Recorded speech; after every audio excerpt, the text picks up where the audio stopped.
Hello Fennville fam, it's Miss Martin here.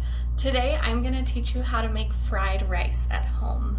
If you have ever been to one of our girls group meetings, maybe you have already learned this recipe, but for the rest of you, this is maybe new. I love this recipe because it's super easy. The ingredients are really affordable, so if you're buying and eating on a budget, it's great. And it's actually pretty healthy while still being really delicious, and it covers a lot of your food groups. So if any of those things sound interesting to you, I'm excited to teach you this recipe. Like any good cooking project, the first thing we need to do is wash our hands really well. And if you have long hair, you might want to tie it back, especially if you're serving it to someone else. Your hair might get in the food. So let's go wash our hands and then we'll get started. All right, so I have washed my hands and put my hair up, and now we are ready to get started.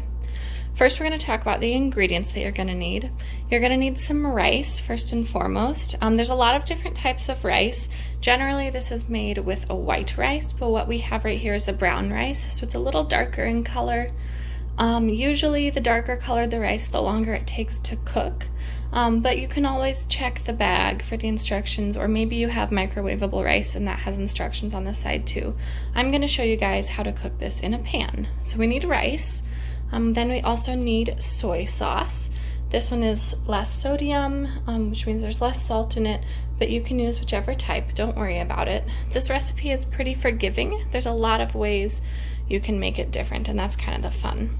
Then peas and carrots, or really whatever vegetables you want in it, but I think these are the best. These can be canned or frozen. A couple eggs, or you could do chicken instead if you'd like, but I think eggs are easier. And then a small, soup pan, not too small though, because rice can kind of bubble up a lot when you're cooking it. And then a larger skillet type pan, which we're going to use at the end. So first we're going to start with the rice, and a general rule for making rice is that however much rice you want to use double the amount of water.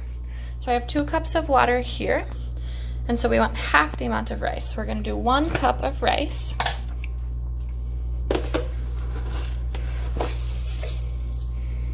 All right, we need a little more. There's almost a full cup of rice. And we'll pour it in our pan.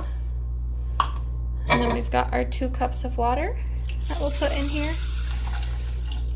And then we're just going to put this right on the stove. So hopefully you've been shown by a parent how to use the stove, or you're doing it with them. Some important safety is that you have the handles of your pans facing the side, because if they're facing the end of the stove toward you, you can bump it off.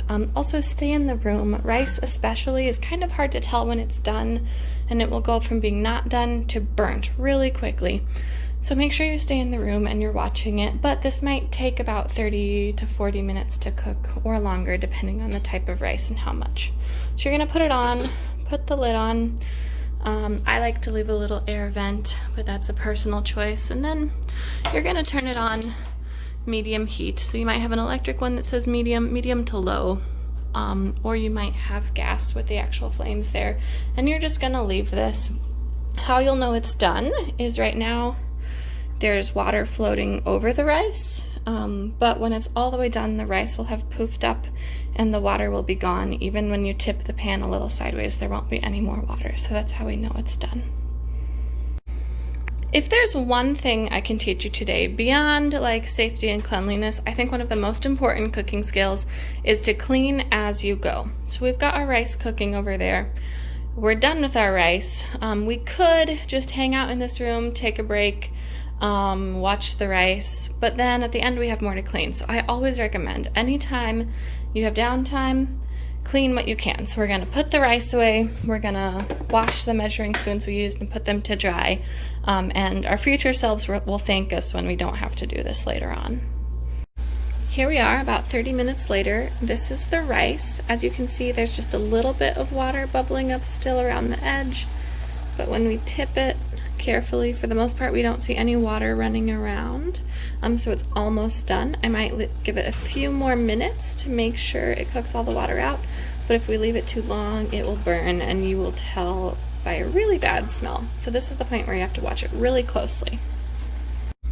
All right, so our rice is done cooking, and we have just put it right into this big skillet, which we're gonna put on If you're on an electric skillet, probably a low heat, but because this one has a flame, the higher the level, the bigger the flame. So I'm putting it on medium so it gets more of the pan hot. And then we're gonna take our peas and carrots. If you have a can, go ahead and drain it and use the whole pan, but since we have a bag, I'm gonna say 1 cup of peas and carrots. And just drop it right in here. These are frozen, so we want them getting warm, so stir it up right away. You can see it steaming because we put the cold vegetables right in with the hot rice.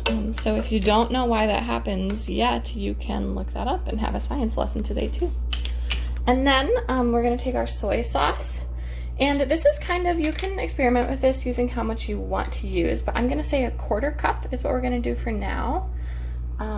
Just fill it up to that top of that 1/4 cup marking, and then we're gonna gently pour this throughout. Don't dump it all in one spot because you might get a whole lot of rice with a whole lot of soy sauce.